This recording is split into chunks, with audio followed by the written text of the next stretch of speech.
Hi friends, welcome to Janya's cooking.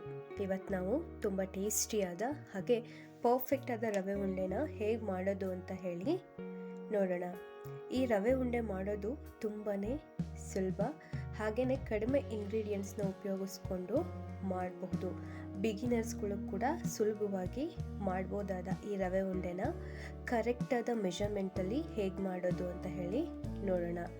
ಮೊದಲು ಒಂದು ಬಾಣಲೆಯನ್ನು ಬಿಸಿ ಇಟ್ಕೊಂಡು ಅದಕ್ಕೆ 2 ಟೇಬಲ್ ಸ್ಪೂನ್ನಷ್ಟು ತುಪ್ಪವನ್ನು ಸೇರಿಸ್ತಾ ಇದ್ದೀನಿ. ತುಪ್ಪ ಬಿಸಿ ಆದಮೇಲೆ ಕಟ್ ಮಾಡ್ಕೊಂಡಿರುವಂತಹ ಗೋಡಂಬಿ, ಬಾದಾಮಿ ಮತ್ತು ಒಣದ್ರಾಕ್ಷಿಯನ್ನು ಸೇರಿಸ್ಕೊಂಡು ಕೆಂಪಗಾಗೋವರೆಗೂ ಚೆನ್ನಾಗಿ ಲೋ ಫ್ಲೇಮ್ನಲ್ಲಿ ಹುರ್ಕೋಬೇಕು. ಈ ರೀತಿ ಕೆಂಪಗಾಗಿ ಹುರ್ಕೊಂಡ್ರೆ ಸಾಕಾಗುತ್ತೆ. ಇಷ್ಟ ಆದಮೇಲೆ ನಾವಿದನ್ನು ಒಂದು ಕಪ್ನಲ್ಲಿ ಎತ್ತಿ ಪಕ್ಕಕ್ಕೆ ಇಟ್ಕೊಳ್ಳೋಣ. ನಂತರ ಅದೇ ತುಪ್ಪಕ್ಕೆ ನಾನಿಲ್ಲಿ 1 ಕಪ್ನಷ್ಟು ಚಿರೋಟಿ ರವೆಯನ್ನು ಸೇರಿಸ್ತಾ ಇದ್ದೀನಿ. ಈ ಚಿರೋಟಿ ರವೆಯನ್ನು ಕೂಡ ತುಪ್ಪದಲ್ಲಿ ಚೆನ್ನಾಗಿ ಹುರ್ಕೋಬೇಕು. ಅದು ಲೋ ಫ್ಲೇಮಲ್ಲಿ ಇಟ್ಕೊಂಡೆ ನಾವು ರವೆಯನ್ನು ಹುರ್ಕೋಬೇಕು. ಈ ರವೆನ ಎಷ್ಟು ಚೆನ್ನಾಗಿ ಹುರ್ಕೋತೀವಿ ಅಷ್ಟು ಚೆನ್ನಾಗಿ ರವೆ ಉಂಡೆ ಬರುತ್ತೆ. ಹಾಗಾಗಿ ರವೆ ಹುರ್ಕೊಳ್ಳೋದು ತುಂಬಾ ಇಂಪಾರ್ಟೆಂಟ್. ಒಂದು 10 ನಿಮಿಷ ಕಾಲ ಆದರೂ ನಾವು ಇದನ್ನು ಲೋ ಫ್ಲೇಮಲ್ಲಿ ಹುರ್ಕೋಬೇಕಾಗಿರುತ್ತೆ. ಈ ರವೆ ಚೆನ್ನಾಗಿ ಹುರ್ಕೊಂಡ್ರೆ ಒಂದು ರೀತಿ ಘಮ ಬರುತ್ತೆ. ಅದ್ರ ಜೊತೆಗೇನೆ ರವೆ ಎಲ್ಲ ಸ್ವಲ್ಪ ಉಬ್ಬಿ ದಪ್ಪಗಾಗುತ್ತೆ. ಆ ರೀತಿ ಆದರೆ ಪರ್ಫೆಕ್ಟಾಗಿ ಹುರ್ಕೊಂಡಿದ್ದೀವಿ ಅಂತ ಅರ್ಥ.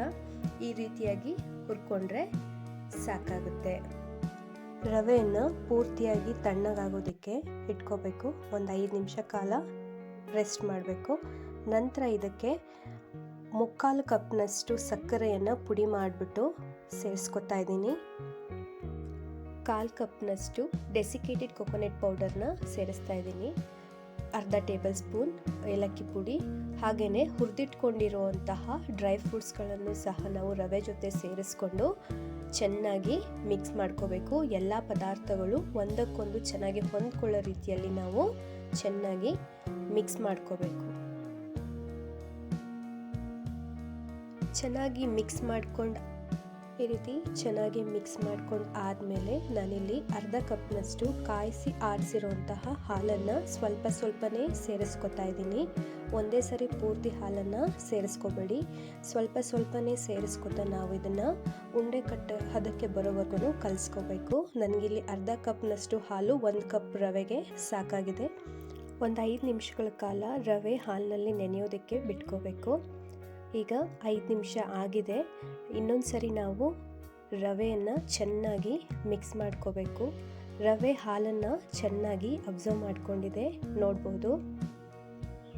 ಈ ರೀತಿ ಚೆನ್ನಾಗಿ ಮಿಕ್ಸ್ ಮಾಡ್ಕೊಂಡು ಆದಮೇಲೆ ನಾವು ಉಂಡೆಗಳನ್ನು ಕಟ್ಕೋಬೋದು. ನಾನಿಲ್ಲಿ ಮೀಡಿಯಮ್ ಸೈಜ್ನಲ್ಲಿ ಉಂಡೆಯನ್ನು ಕಟ್ಕೋತಾ ಇದ್ದೀನಿ. ಸ್ವಲ್ಪ ಪ್ರೆಸ್ ಮಾಡ್ಕೊಳ್ತಾ ಉಂಡೆಯನ್ನು ಮಾಡ್ಕೋಬೇಕು.